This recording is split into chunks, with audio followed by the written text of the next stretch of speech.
शिव पुराण के श्रवण से देवराज को शिवलोक की प्राप्ति। श्री सौनक जी ने कहा, महाभाग सूत जी, आप धन हैं, परमात्म तत्व के ज्ञाता हैं। आपने कृपा करके हम लोगों को यहाँ बड़ी अद्भुत एवं दिव्य कथा सुनाई है। भूतल पर इस कथा के समान कल्याण का सबश्रेष्ठ साधन दूसरा कोई नहीं है। यह बात हमने आज आपकी कृपा से निश्चय पूर्वक समझ ली। सूत जी, कलयुग में इस कथा के द्वारा कौन कौन से पापी शुद्ध होते हैं, उन्हें कृपा पूर्वक बताइए और जगत की कृपा कीजिए।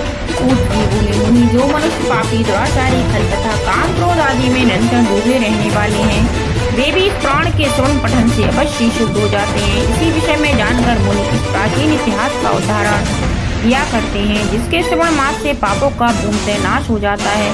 पहले की बात है कि कहीं किरातों के नगर में एक ब्राह्मण रहता था, जो ज्ञान में अत्यंत दुर्बल और दरिद्र से होने वाला था तथा वह एक धर्म से दुष्ट था। वह स्नान, संध्या आदि कर्मों से भ्रष्ट हो गया था और वह स्ववृत्ति में स्थित रहता था।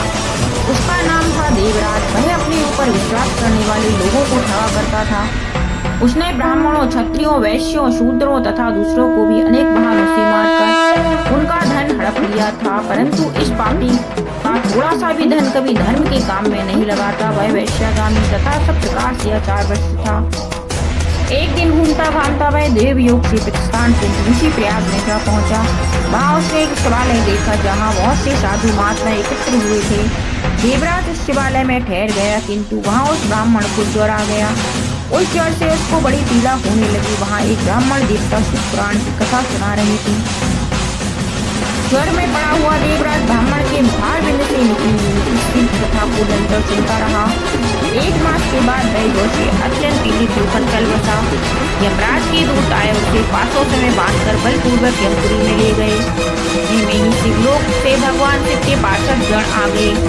इनके गौर अंग कर्पूर के समान उज्ज्वल थे, हाथ मृत्यु से शोभित हो रहे थे। उनके संपूर्ण अंग भस्म से उत्तासित थे और रुद्राक्ष की मालाएं उनके शरीर की शोभा बढ़ा रही थी।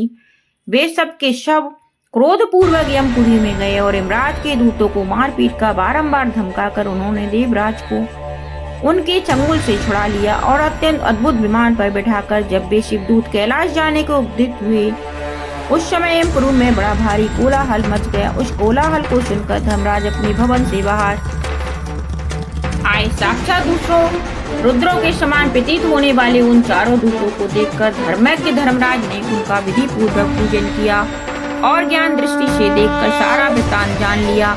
उन्होंने भय के कारण भगवान शिव के उन महात्मा दूतों से कोई बात नहीं पूछी, उल्टे उन सबकी पूजा एवं प्रार्थना की। तत्पश्चात वे शुभदूत कैलाश को चले गए। वहां पहुंचकर उन्होंने उस ब्राह्मण को दया सागर शाम शिव के हाथों में दे दिया। बोलो भगवान शिव शाम की जय।